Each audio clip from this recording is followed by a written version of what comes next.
Poštovani gledalci, srdačno vas pozdravljamo. Ovog puta javljamo se iz jednog predivnog mjesta ovdje na području opštine Prijedor. Nalazimo se u selu Rakovčani i nismo došli tek tako, dakle imamo jedan zaista pravi povod. Naš današnji domaćin je Amir Ališković. Gospodine Ališkoviću, dobro nam došli. Hvala, puno bolje vas našli. Da, ono o čemu želim razgovarati s vama je zaista ovako, ima nekih više tema. Odmah na početku ćemo reći šta je to čemu ćemo se kasnije vratiti, nećemo odmah. Vi ste nedavno iz Švedske ovdje u rodno mjesto svog oca došli na biciklu, dakle savladali sve te prepreke biciklom. Čestitam vam, nije bilo jednostavno, ali želimo razgovarati o nekim drugim temama koje su bitne za vaš život. Vi ste, ukoliko se ne varam, rođeni u Švedskoj. Jesam, rođen sam u Švedskoj, rođen i eto, tako živim tamo čitav život. Ovdje dođem ljeti, zimi i tako dalje. Tako. Da, kakav je život u Švedskoj? Kako živite vi, naša Raja tamo koja je iz Bosne i Hercegovine? Pa ne znam šta da ti kažem, kako mislim. Pa ja mislim da je u suštini koji svuda posao, škola ako studiraš i kad imaš vremena družiš se sa drugima i mislim da je tako život svuda. Sad možda je i ovdje malo opuštenija atmosfera i ljudi opušteniji. Možda je tamo više sve pod špagom i na dobro i na zlo, mislim. Tako da u suštini je slično. Radiš, dođeš kući ili studiraš, dođeš kući. Tako da, eto, ne znam. Da, uglavnom, kada govorimo o zapadnoevropskim zemljama, nekako kod nas prevladava mišljenje da je tamo sve potaman, da nema nikakve greške u sistemu. Je li to baš tako? Pa, ja kao političar, jer se bavim politikom gore, ne bih rekao baš i da nema problema u sistemu. Mislim, sve jasnije ima i kriminala, ali htio bih reći da zdravstvena sigurnost i tamo vam sigurnosna država o čemu se priča se i malo urušava, tako reći. Ali ne bih sada rekao da je tamo katastrofa gore, naravno.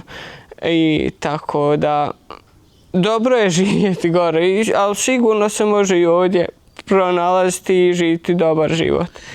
Kako se Šveđani sada bore sa tim problemom koji se zove kriminal, koji je sve više izražen? U stvari, recite mi da li je to tačno, ja imam te informacije. Dakle, je li tačno da raste kriminal i dijela kriminaliteta u Švedskoj i kako tu sistem reaguje? Ima li prave, adekvatne odgovore? Jer znamo da je prije svega Švedska poznata kao socijalna država koja je zaista u tom pogledu onako...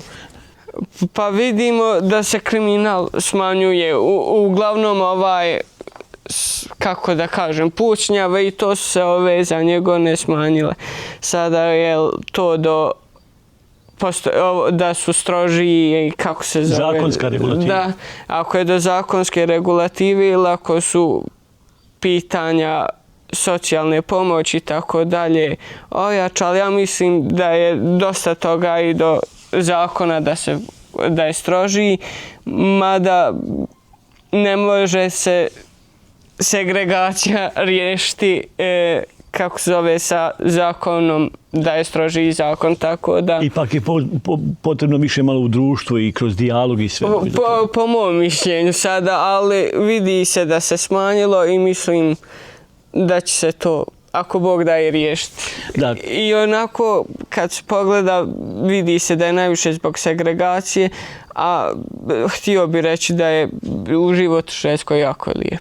Da, ono što je nama zanimljivo, kako je išlo tvoje školovanje, kada je riječ o tom osnovnom obrazovanju? Da. Obično smatramo kako se kod nas u Bosni i Hercegovini više uči, ima više gradiva. Kako je osnovno obrazovanje u Švedskoj? Šta je to bitno naučiti, znati da si u osnovnoj školi, recimo, odličan učenik? Pa, osnova. Uglavnom, pa imamo tako 16 predmeta. I podijeljeno je u prirodna hemija, biologija i tako dalje i društvena historija, društvene nauke, vjeronauka i tako dalje. I onda imaš ko i ovdje. Kada je riječ o vjeronauci, ko su vam predavači? Predavači su profesori, učitelji u stvari, što su obrazovani na fakultetu. I on predaje i za jedne, druge, treće, sve one koji su ili? Svi se učimo o istim o svim O svim vjerama. vjerama ponešto. Da, tako da nije podijeljeno. Mislim da je i najbolje tako. Možda bi bilo i bolje da je ovdje ovako. Ako sam ja shvatio, ovdje se uči, da. Kada je riječ o obrazovanju, šta je to što je vama važno, evo recimo da budete odličan učenik? Koji su to predmeti? Da li je potrebno recimo da se više znanja ulaže u jedan dio predmeta, odnosno ispitati ih, pa kako je uopšte to? Ili je potrebno znati sve i vjeronauku i matematiku isto, tako da... Pa sad... Šta je bitno za prosjek ocjena? Za prosjek ocjena u stvari ima... Kad sam u srednju školu sam završio prije 4 godine i zaboravila sam malo. Pa sve zavisi koji smjer ideš i tako dalje. I imaš ocjene su A do F, A najbolje, F nisi prošao i onda dobivaš poene po tome i sa tim ulaziš na fakultet. Koliko je bilo u tvom odjeljenju gdje si ti išao učenika sa A ocjenama? Pa ne računa se skroz tako, već po tim poenama, recimo, pa ne znam, bilo je, sve zavisi. Je li bilo učenika koji su ponavljali godinu? Toga vas da ima, ništa čudno, to i pa bilo je, i bude dosta, nažalost, ali sve se riješi. Da, interesuje me još ovako, kakve su te učionice bile? Ja sam imao priliku da u Norveškoj prisustvujem nastavi u jednoj obrazovnoj ustanovi i tamo učionice nemaju vrata, nego su poredane tako uokolo i jednostavno jedno odjeljenje je tu u tom ćošku, drugo je to. Nije bilo nigdje vrata, nije bilo ništa zatvoreno. Kakve su odjeljenje u Švedskoj? Je li tamo kao učionice klasične? Sa vratima i prozorima, sve ko i ovdje. Jesu li strogi nastavnici bili? Kako si ti ocjenjivao to? Jesi nekad znao za 5, a dobio 4, odnosno A, B, C, D, F ili kako već ide? Pa ne znam, mislim, korektni su, moraju biti korektni, inače dobiju problema, jer su na kraju krajeva oni zadnji odgovor. Da, možete se žaliti tako. Pa možem, ali nisam nikad imao potrebe, niti mislim da ima potrebe za žaljenje. Ako učiš i naučiš, dobiješ, ako ne naučiš, ne dobiješ i tako je. Jesu li tvoje ocjene bile tu u redu, dobre? U redu, dobre, jesi. Roditelji bili zadovoljni? Zadovoljni. Da, kada smo govorili malo o tvojim roditeljima, otac je, koliko sam te dobro razumio, ovdje iz Čarakova. Iz Rakovčana, a mati je iz Čarakova. Tako je. Jes. Jesu li tvoji roditelji imali dovoljno prostora, uzmajući sve svoje obaveze za tebe, da sve pripaze na svoje dijete kako mi to volimo odgajati svoju djecu, s obzirom na njihove radne obaveze i tako? Naravno da jesu. Možda i malo previše bilo tamo vamo, ali zahvalan sam im za sve. Bez njih, pa mislim da ne bi bilo ničega, ni od škole, ni od ovog, ni od onog. Zahvalan im sam za sve. Jesi li do sad, recimo, bio primoran, morao da radiš nešto kako bi ostvarivao neku financijsku dobit, platu i tako dalje? Pa naravno, više za mene, ovako da mogu finansirati put biciklom.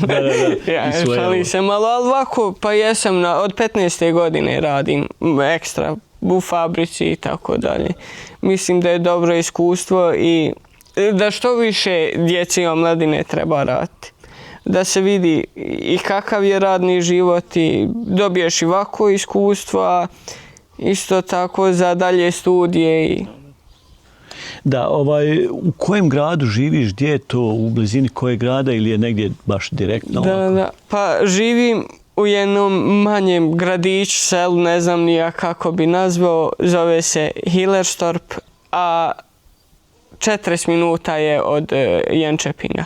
To je taj malo veći grad koji imamo blizu nas. Da, kakav je život u tom mjestu gdje ti živiš, ako već otprilike ja ovako sebi zamišljam da je to nešto slično ovim našim mjestima ovdje, odakle su tvoji roditelji, dakle gdje se ljudi bave poljoprivredom i tako dalje.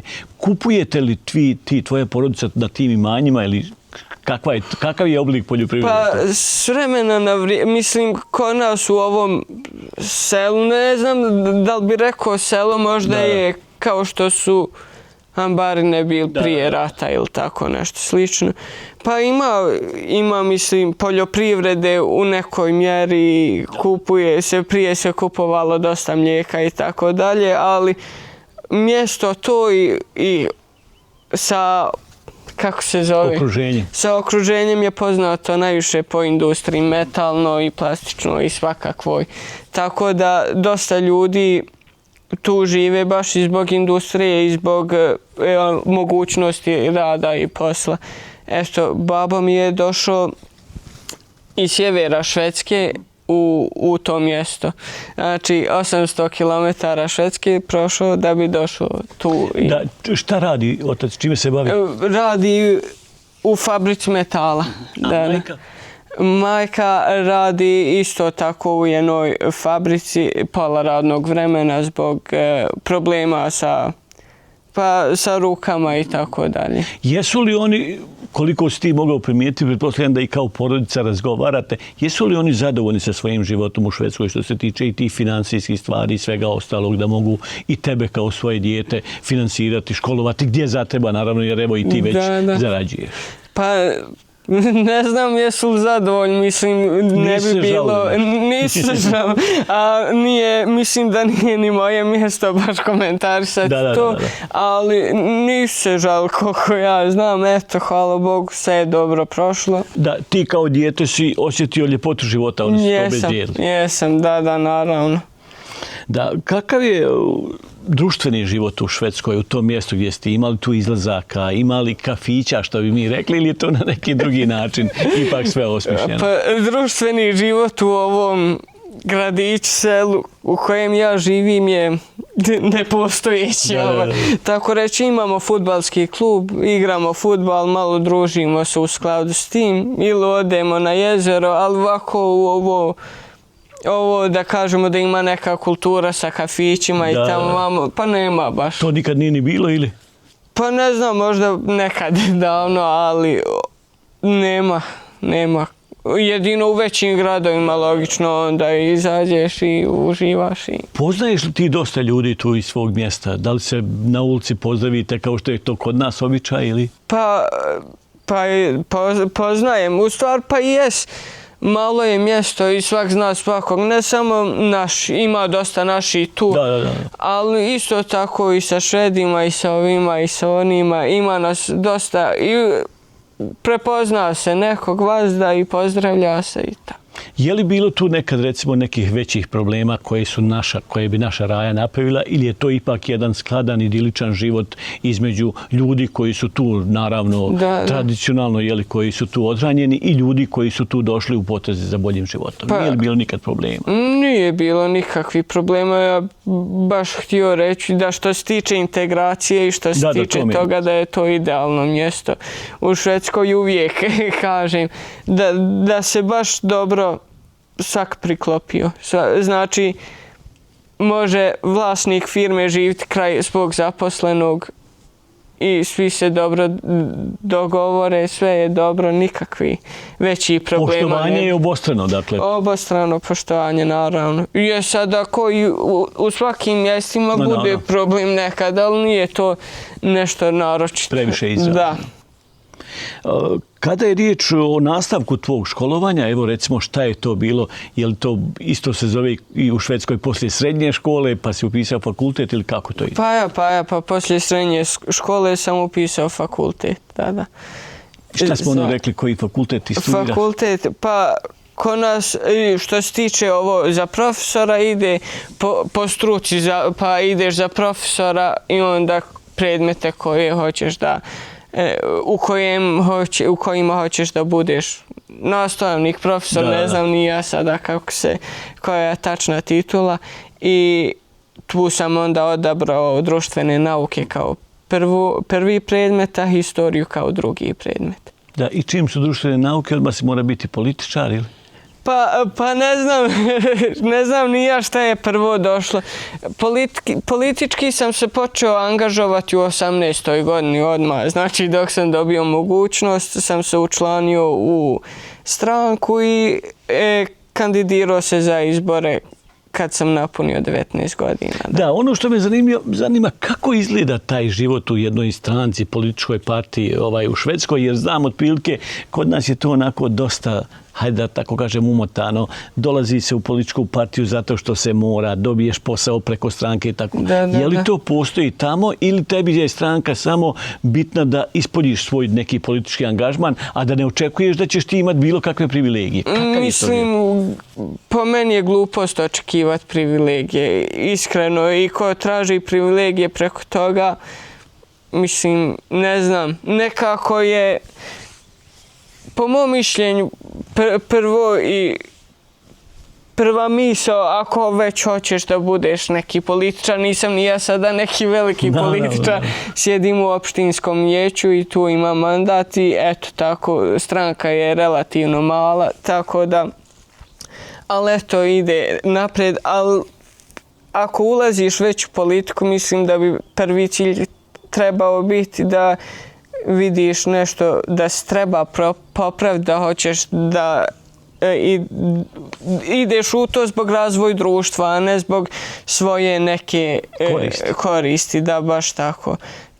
Pa sada ima li koristi, nema, sigurno ima, posebno u većim platformama, na većim pozicijama, uvijek ima, mislim, neke koristi, mada nisu to neke velike koristi. Da li bi ti sad, recimo, u tom općinskom vijeću, kada bi ja došao u mjesto tvoje da živim, da li bi ti meni nešto sredio? Da li bi ja tebi mogao dati 1000 maraka, da ti to meni sredi? Ne bi. Je li to nemoguće? Je li to zaista nemoguće? Pa mislim, kao prvo, nemam taj mandat da bi mogao to uraditi. Mora se biti skroman. Jako sam skroman što se tiče toga.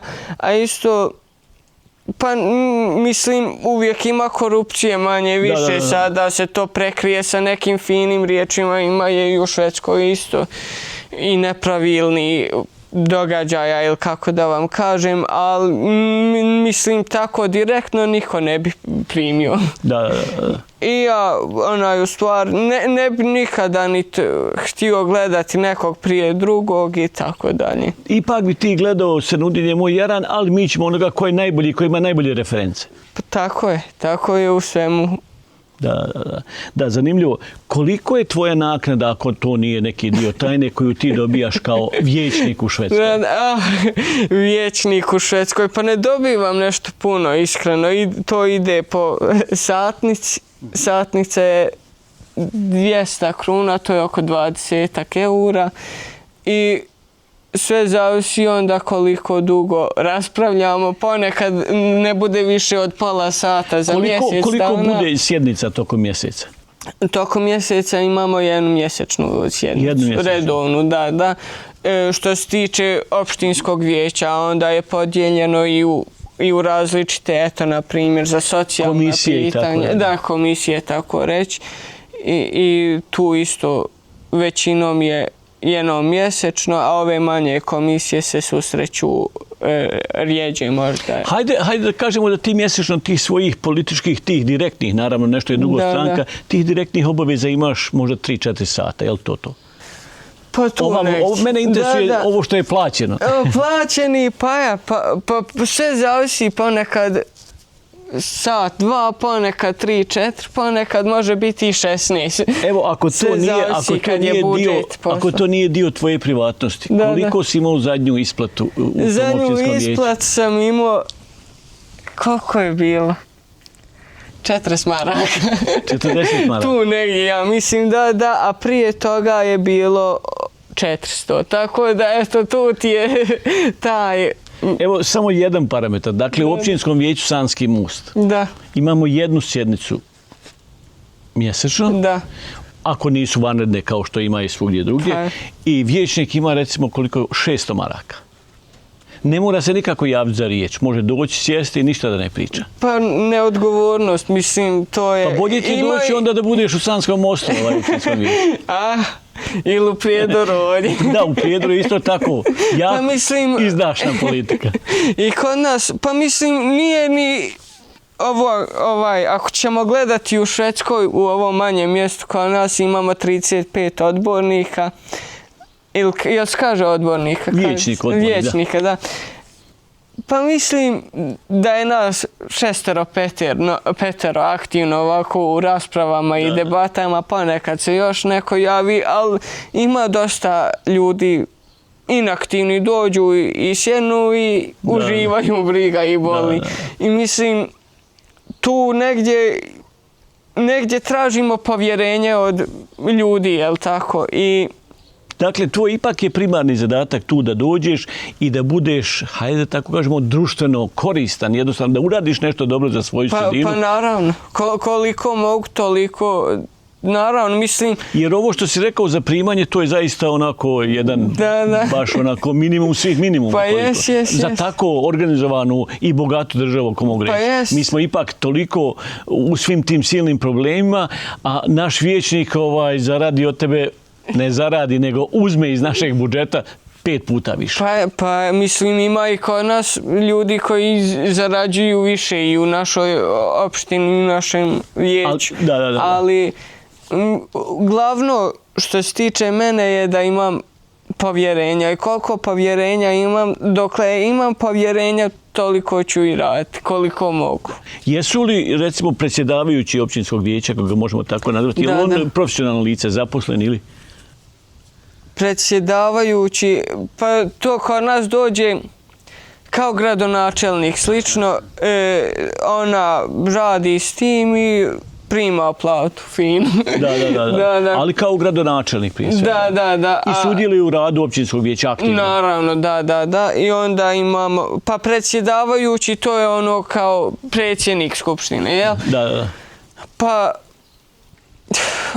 dobije oko 600 maraka mjesečno tu, negdje, sada su povećali, pa je bilo malo rasprava o tome isto, naravno, ali tu negdje otprilike imao, sad će imati malo više. Jesi li ikad bilo s kim razgovarao u Švedskoj o ovim primanjima političara u Bosni i Hercegovini, koja su ovako zaista, hajde tako kažemo, za nas frustrirajuća jednostavno, jer ljudi dođu na jednu sjednicu. Ovo je samo općinsko vijeće, da ne govorimo o skupštini Unsko-Sanskog kantona i tako dalje, gdje se isto dođe na jednu sjednicu pa se uzme nekoliko hiljada konvertibilnih maraka.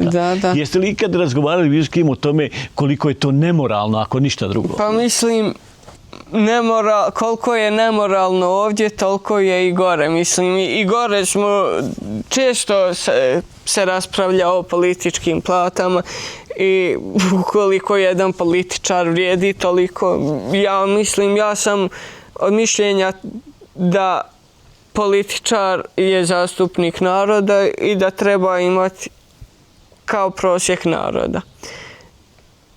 Nema razloga da ima niti više, a manje ima možda ako se ne radi svoj posao i tamo vamo, ali mislim da su plate političara, pa trebaju se držati prosjek naroda, a ne iskakati daleko više. Kad se održavaju sjednice općinskog vijeća u vašem mjestu? Kojim danom? Zadnjeg četvrtka svakog mjeseca. Je li ima satnica koja je tačno određena uvijek i kako dolaze na sjednice vijećnici koji su zaposleni u nekim drugim firmama i tako dalje? Sjednice najčešće budu navečer, poslije posla, znači oko 5:30 počne. Nema šanse dakle da doktor dođe sa svog radnog mjesta, da taj cijeli dan ne radi i da dođe na sjednicu? Pa sve zavisi, sada imamo i vijeće imamo i još ne znam kako da vam objasnim. Kao vlada, ali nije vlada, mislim sve stranke su tu. Da. To traje isto jednom mjesečno, čitav dan otprilike. Tu i dobiješ od poslodavca pravo da možeš napustiti posao. Je li ti plaćen taj dan? Pa jes. Da. Preko opštine, onda preko... Aha, znači to opština u stvari refundira, a ne tvoj poslodavac? Znam da je poslodavac dužan da ti da slobodno taj dan. Sada, ako si ti doktor ili neki takav posao, kako to ide, to nisam siguran, ali za običan posao gdje nije za spašavanje života, dužan ti je poslodavac dati slobodno. Da možeš izvršiti svoj posao. Da, svoj mandat da uradiš. Tako je. Je li tvoja ambicija da napreduješ u politici? Kako sebe tu vidiš? Šta je tvoj konačni, recimo, tu cilj? Je li to parlament Švedske ili... Pa ne znam šta da ti kažem. Mislim, nemam neki izražen cilj što se tiče toga. Moj cilj je da koliko mogu pomognem narod, budem, kao što si rekao, koristan društveno. A hoću li dogurat do parlamenta Švedske, neću li, to je manje više važno. Da, nema kod tebe razlika, crn, žut, bijel, ovakav, onakav, nikakvi. Tu je sve podjednako. Sve podjednako, svi smo jednaki. Da, kada je riječ o tvom fakultetu, koliko to traje, kako ide, jesi li ti 4-5 godina, je li to u tvom mjestu blizu tebe, koliko tu imaš obaveza? Pa, ovaj smjer koji idem je 5 godina. Sad sam završio 4. pa ulazim u zadnju godinu sad poslije ljeta. Nije li pretjerano reći profesore, kako ste? Ili treba sačekati još? Dosta da se kaže, Amire, kako si nisam neki koji se vuče sa tim. Titulama. Da, mislim, važno je da si dobar čovjek, a titula manje više.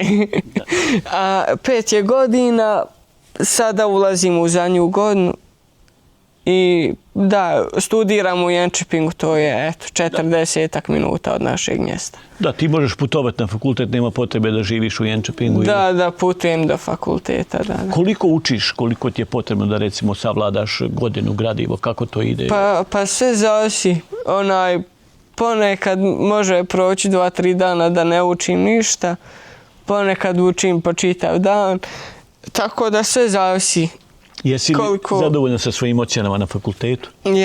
Jesam. Za sad nikakvih problema nije bilo. Da. Je li zagarantovan tebi posao kad završiš fakultet? Pa, mislim, nije. Ne može biti. Nema nikakve. Prije su pričali da su profesori imali kao neku garanciju za posao tamo vamo, mada nema. Već tražit ću po čitavoj Švedskoj, hvala Bogu, Švedska je velika, pa ću valjda negdje naći. Nisam toliko, ne skiram se toliko, uvijek ko hoće da radi će naći. Da, to sam te htio pitati, ne bi li tebi predstavljao problem recimo da neke 2 godine dok ne dobiješ taj svoj posao profesorski, ako Bog da, dakle dok i ovu godinu središ, da radiš bilo šta drugo u fabrici s ocem ili tako? Naravno, 100%. Iz radničke sam familije, nema nikakvih problema za mene ni da radim u fabrici, niti nigdje drugo. Je li to poruka mladim ljudima, dakle da ne traže previše, da odnosno pokušaju prije svega nešto zaraditi, napraviti neki svoj fond da imaju lovu, pa poslije da eto, ako u tom trenutku nije baš optimalno za njihovo radno mjesto, da ipak rade posao koji će im donijeti dobit? Pa mislim, nikada se ne trebaju smanjivati ambicije, to da budemo jasni, ali u neku ruku mora se kako da kažem, prilagoditi i uzeti mogućnost koja postoji tu i biti strpljiv. Mislim, uvijek će izaći nešto novo. Nikad, život ne završi se poslije fakulteta, niti se završi kad si 50. Ima ljudi sa nama studiraju. Niti se završi ako ne završiš fakultet. Pa tako je sve. Mislim, uvijek postoji mogućnost za sve u životu. Ne bih rekao da ne treba nikog ništa spriječavati, već ganjaj svoje što hoćeš. Da. Ono što je nama zaista ovako veoma zanimljivo, a prije svega moram reći, kako se zove tvoj otac i mati? Otac je Zijada Lišković, a mati Almira Lišković. Prije svega jedno veliko im hvala, jer tvoj bosanski je zaista veoma dobar. Je li to i zbog toga što je u kući na neki način atmosfera? Pa jes pričamo bosanski kod kuće. Jer ipak rođen si u Švedskoj i sve tamo, a da zaista ovako veoma dobro govoriš bosanski jezik. Sad je li veoma dobro ili nije, ne znam, ima malo mjesta. Imam puno iskustava, pa zato govorim tebi, jer znam da si rođen tamo, odhranjen, govorim u tom kontekstu te djece koja su rođene. U tom kontekstu možda jest dobar. Pa pričamo kod kuće bosanski uvijek, Jesi išao na kakve dodatne časove? Pa u Švedskoj imamo domaći jezik, tako reći, u školi. Imali smo uvijek i u osnovnoj školi, a isto tako i u srednjoj školi, ako si htio, naravno. Ima li druženja unutar zajednice građana Bosne i Hercegovine, Bošnjaka, bilo kako to nazove, ali imate li ta prostore, ima li mjesto u tom većem gradu koje je kod tebe, pa da se može otići recimo tamo? Pa bilo je čak i u ovom manjem mjestu gdje mi živimo. Donedavno je bio jedan bosanski klub i fudbalski, a isto ovako društveno i tako. Mada se zatvorio, vidimo svuda šta se dešava sa manjim mjestima. Mislim da je jasno da sve više ljudi odoše u gradove. Ali sada je više na nekom privatnom nivou ili kako da kažem, ali naravno u ovim većim gradovima se družimo, imamo naše klubove, naše, kako da vam kažem, da. Prostorije gdje se može doći i udružiti. Hoće li onda profesor Lišković kada dođe iz općinskog vijeća u tom gradu ipak raditi nešto na tome da se taj klub vrati tu? Pa mislim, na kraju krajeva je to ljudi sam trebaju mora biti inicijativa neka. Da, mora biti neka inicijativa, jer da ja sada sjedim i pametujem o bosanskom klubu, a niko neće da pokrene tu inicijativu, mislim, ne vodi ničemu. A da bi se opet osnovao taj klub ili to udruženje, naravno da bi se radilo na tome da mu dam pomoć. Da, ali što se tiče tog tvog, recimo, angažmana unutar zajednice, ljudi koji su ovdje iz Prijedora, nije bitno iz Bosne i Hercegovine, to nije uopšte sporno, ti si tu na raspolaganju. Pa jesam, možemo tako reći, jesam. Pa mislim, ako neko ima povjerenje u meni je glas, znači znak podrške i povjerenja. I sa tim povjerenjem moraš nešto raditi. Ne možeš pasivno sjediti i uživati. Da, to bi u stvari bila onda zloupotreba tog povjerenja. Tako je. I mislim da jako ružno u stvari. Otići, ako je već neko glasao za tebe, znači moraš nešto od toga i raditi. A kakva je, još sam te to zaboravio pitati, kakva je starosna struktura u općinskom vijeću? Jesu li promlađavaju mlađi ili ima tu onako isto stariji? Kakva je tu uopšte situacija? Dosta stariji. Dosta stariji. Ja sam ovog perioda bio najmlađi. I bilo je još pa 2-3 ispod 30. A većina su 50 i više. Je li to zbog toga što mladi ne žele da se bave politikom ili što jednostavno stariji zauzmeju te, hajde da kažemo, neke pozicije? Ne bih rekao da je to da stariji zauzimaju neke pozicije. Ja mislim da bi ovi stariji htjeli da neko mlađi uđe, da i on mogu malo uživati. Ali mladi su pametni, hoće da uživaju u životu. Trebao sam i ja možda malo sačekati. Jer ipak je u neku ruku i odgovornost i treba uzme vremena, ne samo ovo što je plaćeno, tako već moraš i imaš svoje sastanke sa strane i sa strankom interno i to je bez para, logično, oduzima vremena, napiši ovo, napiši ono. Tako da u neku ruku je i razumljivo što mladi se ne uključuju značajnije. Da, mada bi bilo dobro da se uključuju i treba više mlađe perspektive. Mislim, tako je u svim mjestima, ne samo u Švedskoj, već i ovdje i svuda. Jer mislim da u neku ruku i mladi imaju neku možda i veću viziju nego neko što je na istom mjestu 20 godina i gleda na društvo kroz prozor općinskog vijeća. Da, reci mi, kakav je dodir tvoj bio, recimo, sa Bosnom i Hercegovinom kroz obrazovni sistem u Švedskoj? Ima li prostora, jel se uopšte pridaje tome pažnja ili ipak to mora ići nekim drugim putem? Pa, mislim, imamo domaći, na švedski zovu ga domaći jezik, imali smo, znači, bosanski u školi, u osnovnoj i onda u srednjoj ako se htjelo i naravno tu smo i učili jezika, isto tako i kulturu, historiju naše države i naših naroda naravno.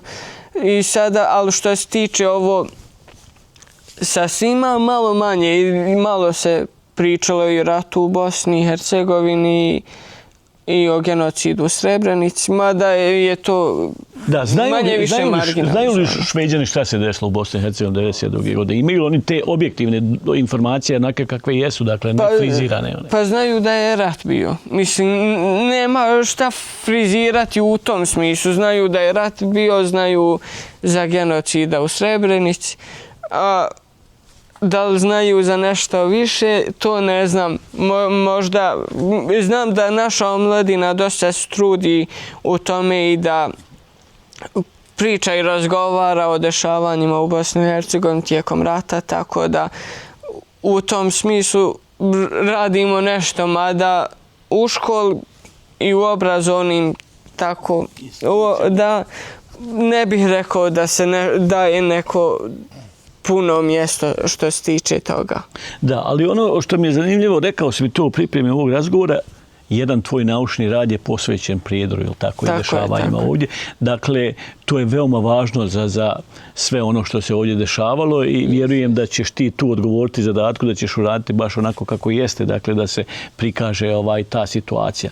Je li to dobar put, dakle, da naši ljudi koji tamo odu obrazuju se i onda ipak ispričaju tu istinu o tome svemu što se dešavalo? Pa mislim da jes, jer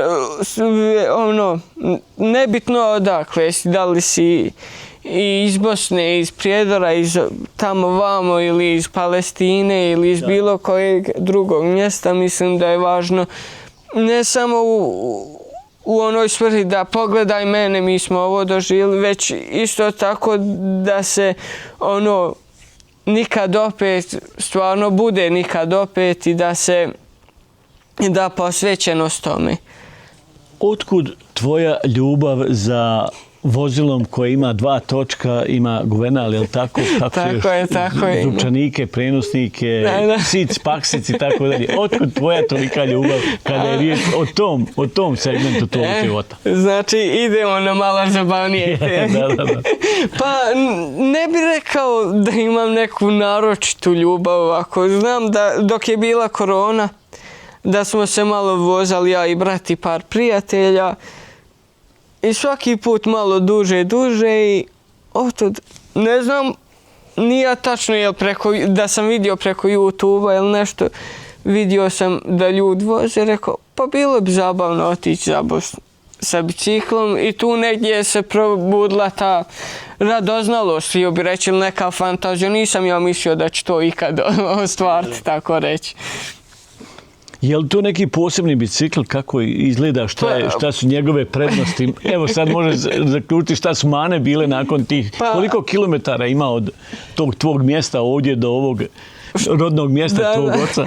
Pa to što sam vozio je 1700 km, jedino trajekt ne mogu preko mora, ali inače pa 1700 je bilo, 1400 od Njemačke tamo gori, a u Švedskoj je bilo oko 300 km. I kakvo je to iskustvo sad kada sve sabereš, podvučeš liniju? Bil to ponovio? Bil se vratio sad za švedsku biciklu? Ne bi se vraćao. Jedino ako ko drugi hoće sa mnom, ali sam dosta je bilo jednom proći volki put sam. Mada bilo je zabavno, bilo i dosadno, bilo i naporno, svašta se stigne. Je li bilo kiše na tim? Pa jes, pomalo, ponekad ovako malo kapne, ponekad bude i haman oluja, ali u svemu ima neki užitak. Mislim, nauči se nešto na putu, dosta toga i da imaš i strpljenja, mislim, kilometar po kilometar i stigneš, eto, nekad, sve što je malo, svaki kilometar, svaki minut, mislim, kotrljaš se naprijed i stigneš nekad. Tako da, eto. Ovdje, koliko me služi sjećanje, koliko me je dobro ispričao moj veliki prijatelj Elvedin Pađan, bilo zaista slavlje na nivou. Baš su te dočekali. I komšije i rođaci si. Tako jes, dočekali su me i hvala im, nisam očekivao, ja sam očekivao da ću doći kući i uživati, mada uživao sam i u ovome, baš mi je bilo drago da je toliko ljudi došlo. Nije mislim, zato što sam htio da napravim neki spektakl od ovoga, ili tako, više sam išao radi svog čeifa, tako reći, da iskusim nešto veće u životu, da i probam neki veći, kako se kaže, challenge, kako? Da, u redu, izazov. Izazov neki veći, eto, da i psihički i fizički se ojačam, tako.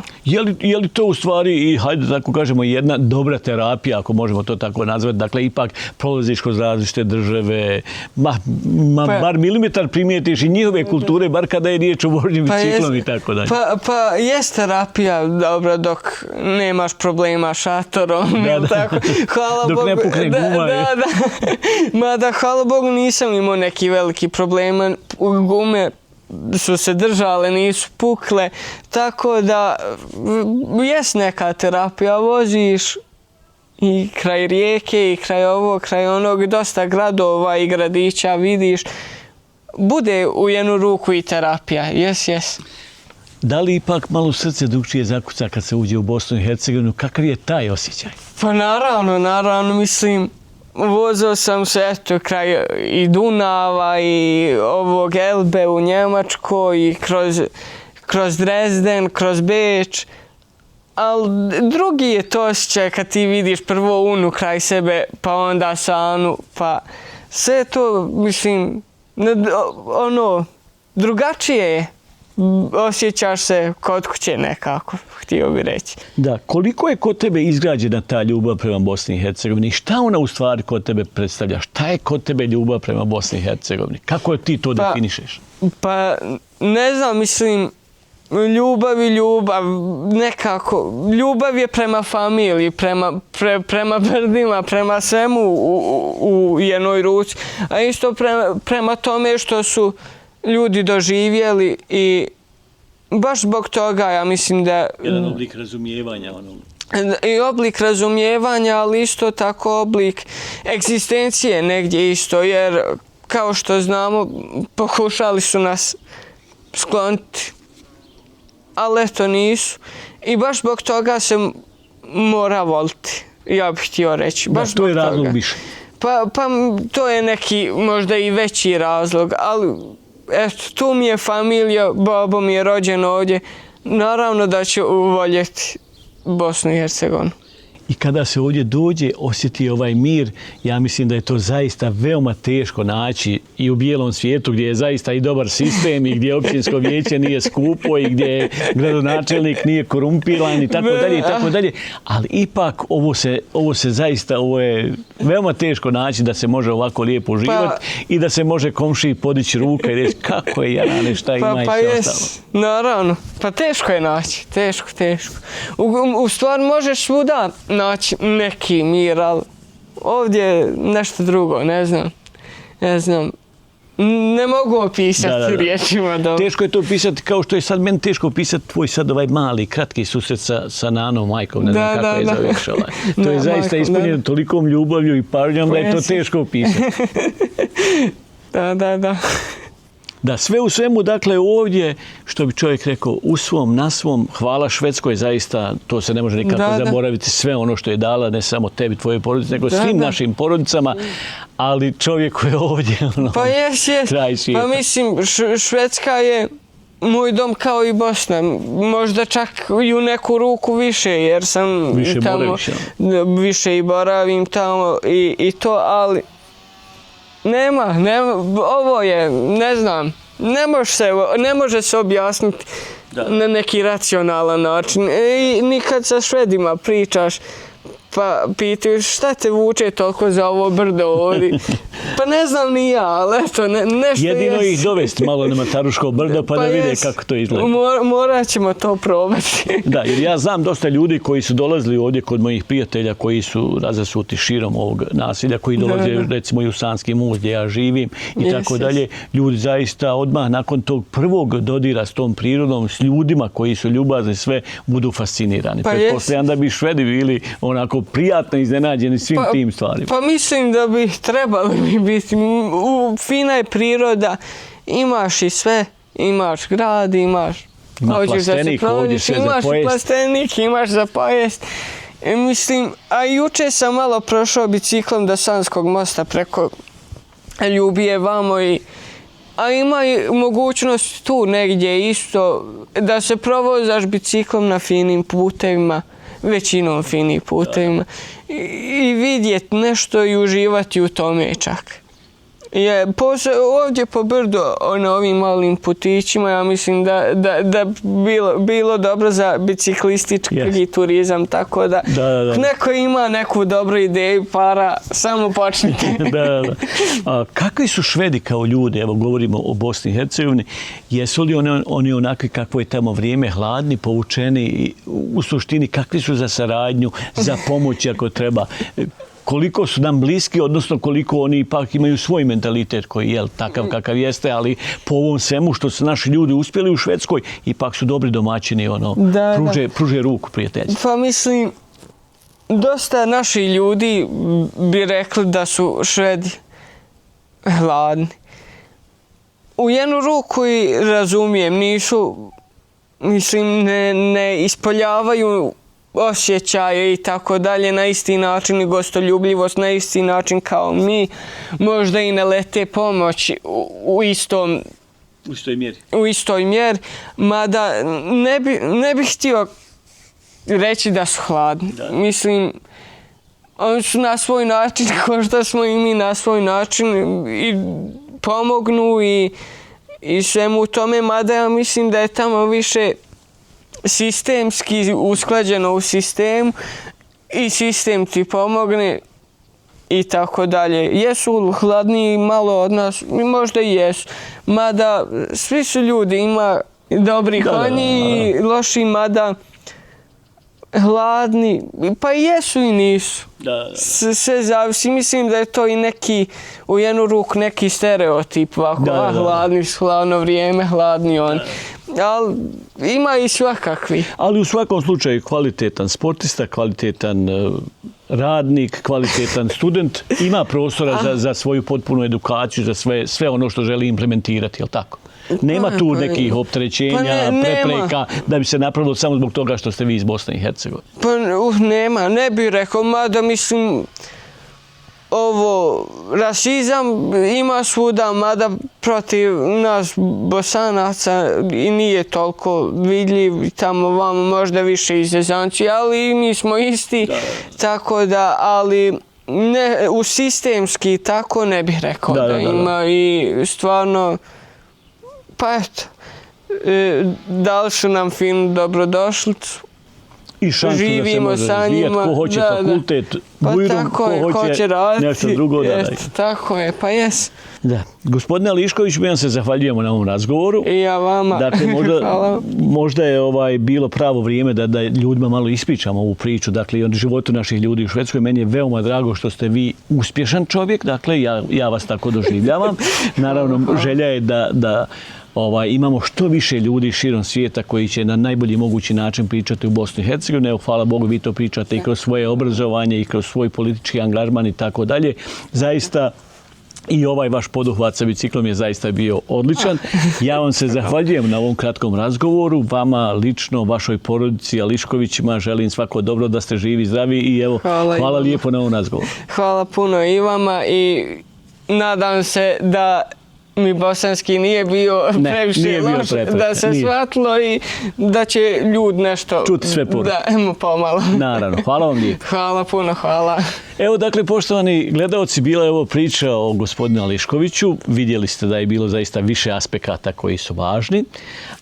Vidjeli ste zbog čega je važno da radimo emisije ovog tipa. Još jednom Samir Čaušević zaslužuje da mu se zahvalimo na svemu. Naravno i Elvedin Pađan, jer zahvaljujući i ovom portalu obilazimo cijeli svijet. Informacije zaista idu tamo. Moći ćete između ostalog i na ovom portalu vidjeti sve ono što smo snimili. Ali naravno zahvaljujemo se i vlasniku TV1 Nihadu Mehanoviću, koji evo već u ovom serijalu dosta dugo radi s nama. Ovo su priče koje ste htjeli i zato im i plasiramo ovu vrstu konverzacije s našim ljudima. Naravno, naći ćemo mi i druge sagovornike koji su bitni da govore o našim ljudima i u drugim državama, jer veoma je bitno da govorimo o tome gdje god da odemo. Zaista naši Bosanci i Hercegovci su pravi predstavnici Bosne i Hercegovine i na najbolji mogući način pričaju o tome kakva je država Bosna i Hercegovina.